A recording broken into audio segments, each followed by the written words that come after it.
Hey bookaholics, and welcome back to another reading vlog.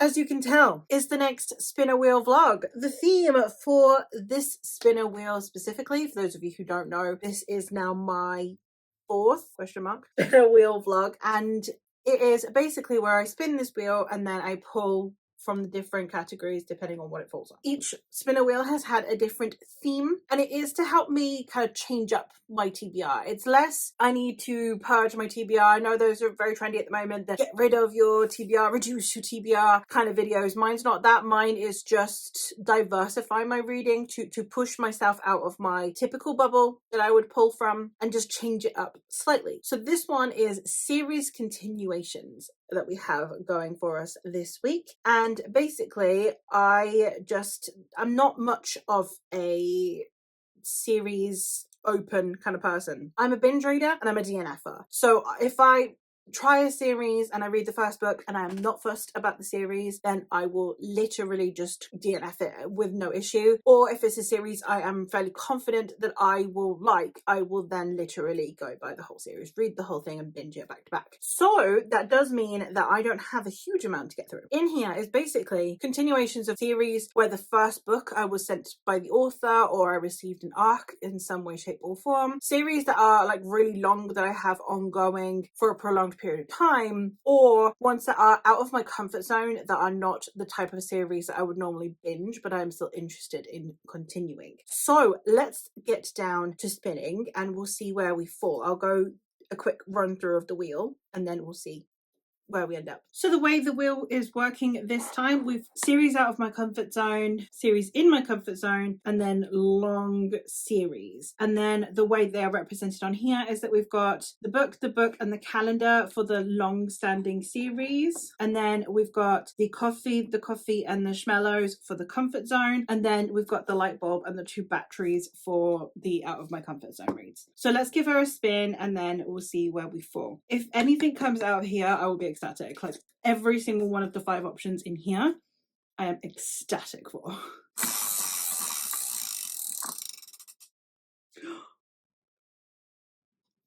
I manifested that. Let's go see what we've got.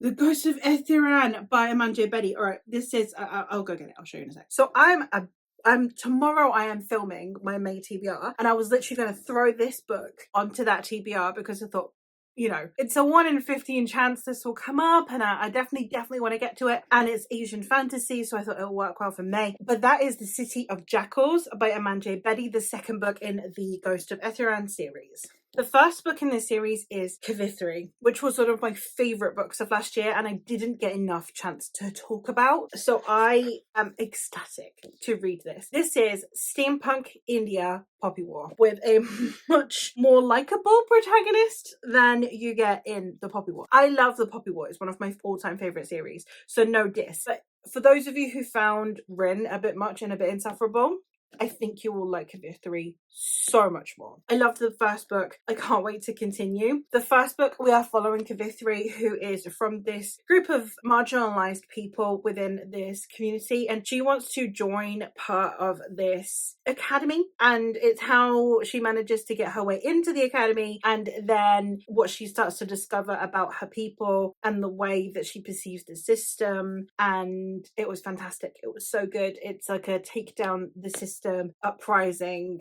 kind of, sort of, but in a really unique way, style of story. And I loved it, and I can't wait. I absolutely cannot wait to get to this one. This was sent to me by the author, and it's like signed and personalized. I can't wait. I cannot wait. Can you tell I'm excited about this one? Like I said, any of the ones that are in the middle pot, I am dying to read. I think there are 2 in there specifically that are like my absolute top picks, and this is one of them. I have everything that could have come out that wheel, because again, I was literally about to put this on May, because if I couldn't read it this month, it needed to get read at the beginning of May. So the fact this has come up top tier, I manifested this. So I'm gonna go get into reading this. Don't think it would take me too long. These are never hugely long books. This one is 368 pages, so again, not going to take me all that long, especially because the font is huge.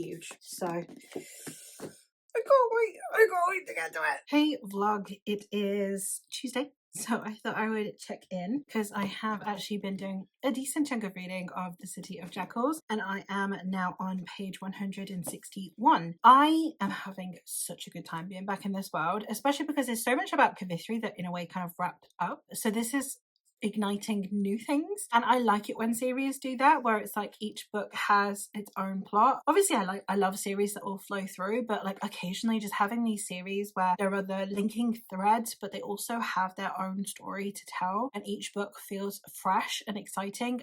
I love that, and I love that about this series. It also means that, you know, me not binge reading it like I normally would is actually working in my favor for a change. I'm just having a wonderful time with this writing style as well. It just works really well on my brain because it's super immersive and I can envisage everything really, really well. I connect with the characters so easily. I love our mentor character that we have. I don't know how much of me mentioning the characters would be a spoiler and like who survives or not, but there is a character in here that's like one of my favorite characters that I really, really enjoyed. But we've also got a little bit of the like Red Rising thing where you've got characters who maybe didn't know who Kavithri was, and then you've got like whether they were friends with Kavithri and then fell out with Kavithri, or whether they were friends with Kavithri and remained friends with Kavithri. And I love the way that that dynamic is kind of panning out as well. So I just can't wait to continue reading, to be honest, and I love it when I get that sensation of just like I want to keep reading. So that's what this one is doing for me, and hopefully I will be able to get back to you soon with more thoughts. But this is going to be an odd one to talk about because obviously it's a recent release and a sequel to a series I haven't heard a lot of people talk about, so I don't want to spoil things. So it's just going to be me gushing and being like, oh my god, I'm so glad to be back in this world with these characters. It's in 3 parts, so I'm hoping that today I'll be able to read part 2 and then maybe tomorrow read part 3, and then I'll be done with it. So I'll probably won't check back in until tomorrow now, as it's not one that is particularly easy to talk about, but just know that I am having a wonderful time. Hey vlog. So it's Thursday. I haven't actually checked in days. My niece has been here and I've just been spending the evenings with her instead, so I've been reading really slowly. We've actually been reading Jenny Han's To All the Boys I've Loved Before together instead, so like we were reading it out loud to each other, so it obviously took longer to get through. So that's where I've been. I'm happy to say I have actually finished City of Jackals by Amanda Betty.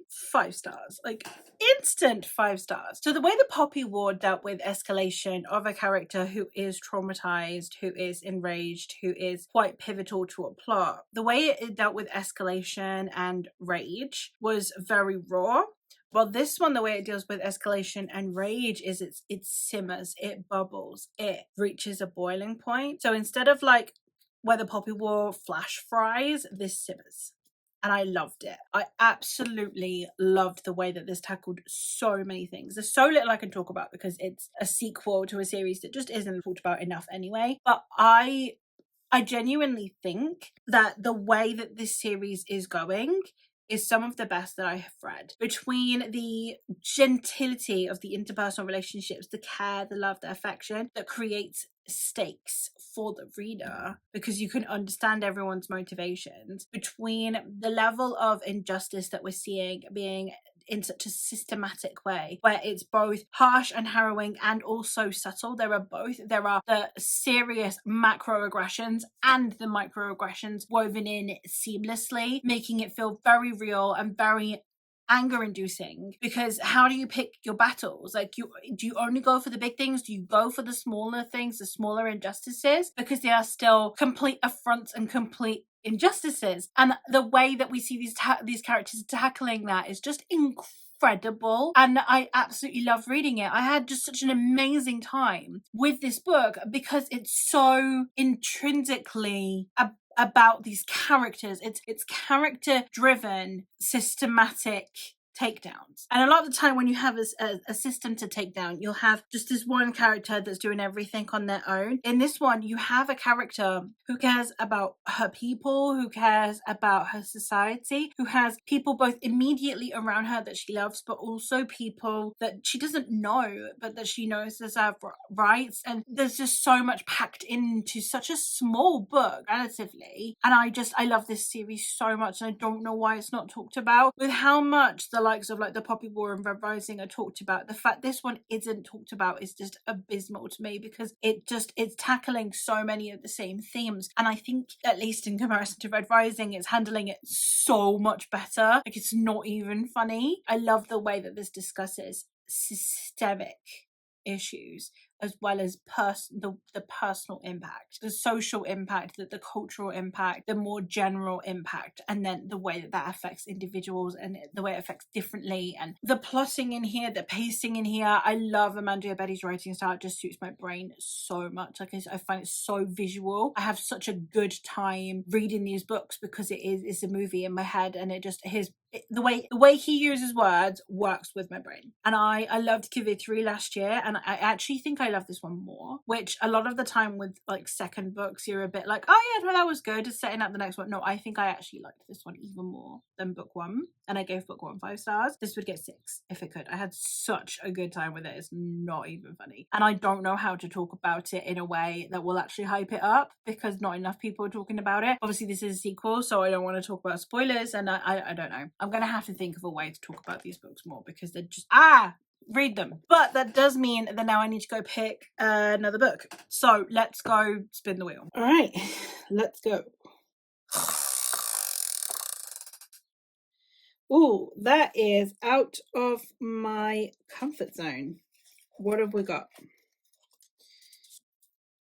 Written in the Stars. All right, so the Written in the Stars series is a romance series. So let's go chat about these. So I read Written in the Stars for my Jane Austen spinner wheel. It is a Pride and Prejudice retelling, and now it would be the sequel. I think so. There were 2 sequels. One is Count Your Lucky Stars and one is Hang the Moon. I think Hang the Moon is book 2, but I could be wrong. I'll put it here. And this one is following one of the protagonists from the first book. It's following her brother and her best friend. So I think it's like the best friend's brother trope. I am very excited for this one because the guy that is the lead in this was very, very like looking for love, I love romance. He's very into the idea of a relationship. He runs a dating site, like a dating app, and he, you know, brought in the other protagonist from the first book as someone who was going to use astrology to be able to like add to it. So he's someone who like just believes in things and wants to believe in things, and I'm very excited to see how I am going to fare with this one. So that's an ebook, which is good. I hopefully then can maybe go spin again later if I'm not feeling reading an ebook and I want a physical book on the go. But I'm excited. I'm excited to give this one a go. Hey fuck. So it's late, but I DNF'd Hang the Moon. I think it's Hang the Moon. I'll get this right at some point. I got very, very little of the way in. I haven't really given it much of a chance, but I just wasn't vibing. It kind of reminded me, as soon as I started reading, it reminded me that I actually found this character a bit annoying in the first book. I assumed that I found him annoying because of the impact it was having on the protagonist of the first book, because he's the one that's kind of nagging her to go and date and all of that, because he loves the idea of love and he thinks everyone should be in a relationship, and he wanted to push his sister into a relationship. I found that annoying, but I didn't inherently assume that I found the character annoying, just that I found his approach to getting his sister out of her shell annoying. But no, it turns out I found the character annoying. So that's a thing.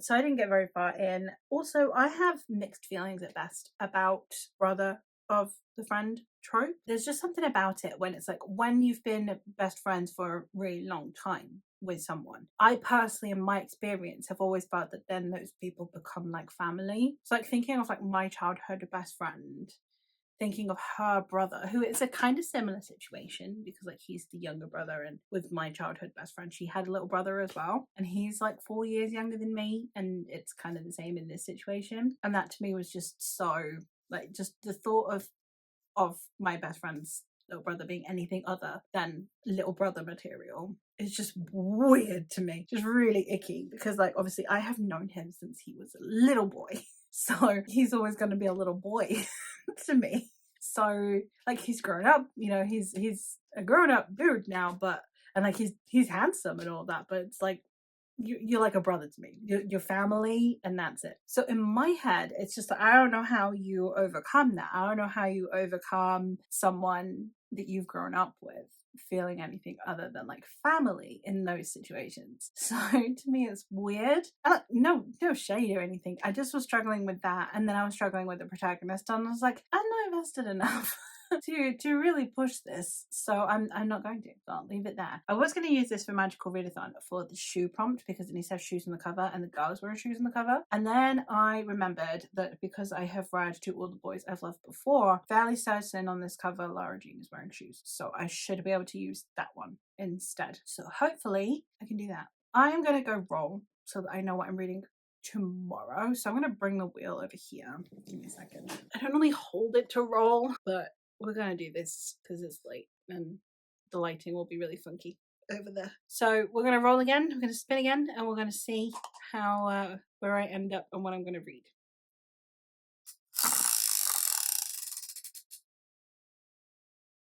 That is just on comfort zone. Okay. Let's see what comes out. I think I've got one more physical in here, and then the rest ebooks. So ebook would kind of be handy, but I'm so excited I don't really care. What's this? The J&... Master. Yes! Oh my god, yes! Okay, I'm gonna go get that, and then we will chat, and then I'm going to bed. I have Blood Mage. For those of you who don't know, this is the second book in the Jayan Puppet Master series, the first book being Outlaw Mage, which was my favorite book of 2 years ago. I feel like it was 2 years ago because this one came out last year. So yeah, 2023. I think it was my favorite book, my outright favorite book of 2023 was the first book in this series. So I have high hopes. This is by Chaos Veloso, who is one of my favorite authors. I have now read 6 books by this author, I think. 6 books and a novella, maybe. So this will be my 7th Chaos Veloso book. This series is following Rosha, who is a immigrant in the country that she is living in, and she is a talented mage. So she gets accepted into like this mage school, but they treat her rather badly because of her being foreign, so they don't give her anywhere near the same support that they're giving all the other students. And then she's undertaking her exams, and then she realizes that she doesn't want to be part of the system, and she flees. But you can't leave this institute once you've been trained, because obviously now you know all of this magic, and they want to be able to control magic users. So she is now an outlaw mage. And it's in 2 timelines. You see her kind of like being part of the school, and then you see her as an outlaw mage. It eventually kind of leads to like a systemic takedown. And it got really, really interesting in the second half. The first half was really, really good because it was really good at establishing characters and motivations and re-establishing like this part of the world, because all of her books are set in the same world but in different parts of the world. And it was a really good like way of kind of getting into it. And it callbacks to the other series as well. It was really good. But I was really excited in the second half because it like then really amped up quite well. So it did a really good job of like slow character introduction, and then boom, here comes the plot kind of thing, in a way that I found really exciting. So I'm really happy to be getting to the sequel. I actually received an arc of the first book, and I haven't bought a kind of matching one yet, but I did want a physical copy, so excited to be getting to this. We have blood magic in here, so content warnings for that, because it is quite prevalent. Like even on the back it says blood magic is cheating. But yeah, obviously another one I'm not going to talk about very much. What's the point of this vlog again? But hopefully I will have a fabulous time, and I can't wait. So I'm going to go to sleep now, and I will hopefully be able to chat to you tomorrow about this.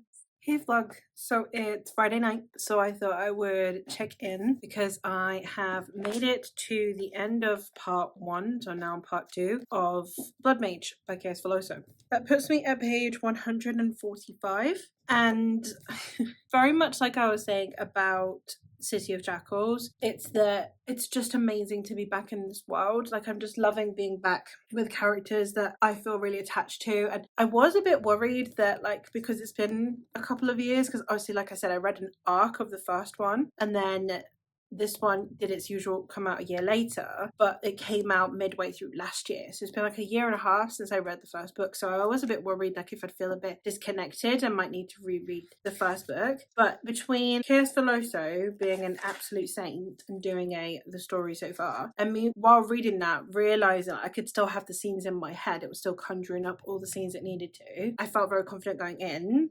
And yeah, it's like no time has passed. Like, I don't know, I feel just really connected with this story and with this world and with these characters. So it doesn't feel like I've been away for a year and a half from this world. I really do love Rosha and the relationships that Rosha has and the interpersonal connections that she has throughout this series. I absolutely love. One of the things I really appreciate about Chaos Veloso as an author is that she seems to almost be making it her mission to fix the things that she sees about how men write women. So a lot of the time women in fiction tend to be very isolated, very alone, and therefore it is easy for them to be put in these more dangerous positions. It's easy for them to fall in love with the first guy they meet, etc. That's not really the case with Rosha, in the sense that she does isolate herself, but she does have people who care about her and a network of people around her, and that also, like I was saying about City of Jackals, it adds to the stakes. As soon as you have emotional investment in not only the protagonist, but the other characters for the sake of the protagonist, it just adds levels of investment. Now, we left on a very interesting note in book one, so I'm going to be able to talk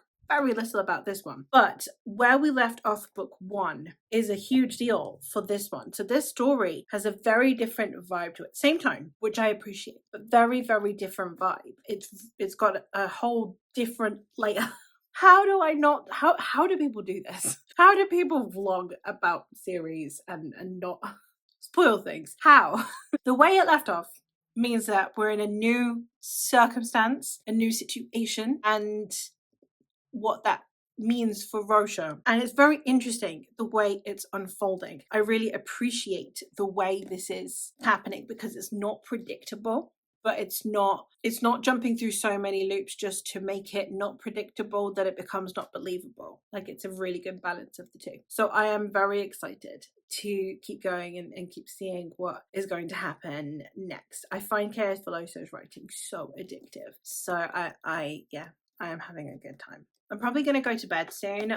I've been having super late nights, so like Wednesday night into Thursday morning. I had to stay up. I could have gone to bed, but I wouldn't have slept. So I had to stay up until like 3 o'clock in the morning because that's when my niece was getting her flight. So I stayed up until 3 in the morning, but my husband was the one driving them. So then I just couldn't sleep until he got back. We went to sleep at like 5 a.m. and then we had to get up at 7 a.m. to get the kids ready for school. And then I got the kids ready for school. I got them all sorted, let him sleep, and then I got back into bed. And then we woke up in at midday, and it completely messed up our sleep cycle. So obviously last night I couldn't sleep because I had woken up halfway through the day, so then I couldn't get sleep, so then I was up late again. So then this morning we got up early and I've stayed awake. I've actually managed to stay awake all day. So I'm running on like 4 hours sleep, maybe 3 in a bit. I don't know exactly when I fell asleep. I just kind of lay there staring until I fell asleep. So I don't know how long it took me, but somewhere between 3 and 4 hours sleep. So I managed to stay awake today. And that means that now I can hopefully go to sleep a little bit earlier and actually fall to sleep. So I am not going to continue reading tonight. I would normally just take this into bed with me and read more in bed, but I'm not going to do that. I'm going to go to bed and I will continue this tomorrow. This book is in 3 parts. So if I were to do a part a day like I've done today, I would be finished with it by the time I'm wanting to wrap up this vlog anyway. So it's entirely possible this will be the last book of the vlog. I might squeeze one in on Sunday, but there are some really chunky ones in there, so I don't know. We'll see how I fare. But I'm having such a good time. I've read 2 of my most anticipated reads of the year, like 2 of the books that I most wanted to prioritize this year. So I can't complain. The vlog's been a flipping success regardless. So we'll see how the latter 2 parts go, and I will check in tomorrow. Hey vlog, it's actually Sunday. I did film a clip yesterday to update you when I got to the end of part 2 of Blood Mage, but I did find that I was just somewhat saying the same things as I had in part 1. I am very stuck for how much I can talk about this series, similarly to how I felt about City of Jackals. There are series that are not talked about very much on books in it. I don't know a lot of people that have read them. So then discussing the sequel makes it even harder. I can't talk about, in this one, for example, I can't talk about the story because the way that book one ended changed, altered so much that this book, pretty much everything from the get-go is spoiler. I can't talk themes because they are, again, altered in this book. The focus in this book is different. I can't talk tropes. I can't talk plot. And even when it comes to characters, there are a few that I don't want to talk about because I don't want to mention whether they're alive or not. I don't want to mention whether or not they're prevalent in this one, whether their allegiances have changed. I don't want to say anything. I can't say, oh, I really like this character's now on page more interacting with this character, because the same way A Court of Thorns and Roses, if you read it now and you're reading the first book, you'd be really confused about the romance between Feyre and Tamlin because everyone talks about Feyre and Rhysand, and therefore it spoils book one, whether you want it to or not. It's similar in this. I can't talk about some of the characters like, oh, I'm so glad they're on page. I'm really loving this interaction, because it will spoil the progression of that character throughout book one. So I am very stuck when talking about this book. I had a fantastic time with this book. City of Jackals and Blood Mage have the exact same rating on Core Pile. They have a 9.57, so a 5-star rating. I wouldn't know how to pick between these two as to which was the best book of the vlog. I loved this so much. Both of them are second books in trilogies where I have loved the first book. Both have me very excited to continue. I love these worlds. I love the characters. I love the writing. I'm just super immersed. So while I have had a DNF in this vlog, I've also had 2 incredibly solid 5 stars, 2 new favorites, 2 books that have amplified a series that I already love, be it where I think that potentially even better than book one in some aspects, and then in some aspects just continuing to just keeping up with everything that I loved about book one, and that's amazing. So yes, I DNF'd Hang the Moon, but I got 2 5 stars out of this vlog. I am going to be wrapping up the vlog here because I don't have really time to be doing any more spins. So I'm just going to wrap it up here. But I'm ecstatic. And I feel like I've talked so much more in the past about books that I had more mixed feelings about, because I'm explaining why I have mixed feelings. But with these, it's just, yes, I love them. I love them just as much as book one in both series, if not slightly more. And I think they are exceptionally written. I think they are ridiculously underhyped. And I think that I can't talk about either of them. So you're just going to have to take my word that you should definitely pick up Outlaw Mage and Kavithri. Outlaw Mage if you want darker, epic fantasy with blood magic and empires in turmoil. Kavithri if you are wanting a story of uprising and taking down an oppressive system within a steampunk Indian-inspired setting. Fantastic series. Would highly recommend. But there you have it. Those are all the things that I have read for this vlog. This has been such a weird vlog. Spinner Wheels normally like, oh, it's all go, all action. But because these are books that I really just wanted to immerse myself in, I took my time with them a bit more than usual. I wasn't trying to put pressure on myself with the reading. And I don't know how good that is for vlog content, but it was fantastic for reading. So we'll see. I hope that you liked this anyway and that you've gotten some kind of recommendation out of it. For Magical Readathon, obviously I haven't used Hang the Moon for anything because I DNF'd it, but I have City of Jackals actually worked out. So I did the beginning of the month, I did the country prompt, or was it randomizer country? And I did the 5 and I got Australia as one of them. Now the author himself is, I believe he is Indian. There's no author bio here actually, but yeah, I believe he is Indian, but he lives in Australia. But more importantly, he sent me this book. Like it is, I've showed it before, but it is signed and personalized. So he sent me this book. So this book has actually been in Australia, which to me felt very fitting for the prompt. This book literally, physically has come from Australia. So I'm taking that as my Australia prompt and no one can tell me otherwise. So that is it for this vlog. And yeah, let me know what are some sequels that you're really excited to get to soon. So I will hopefully catch you in another one soon. Bye!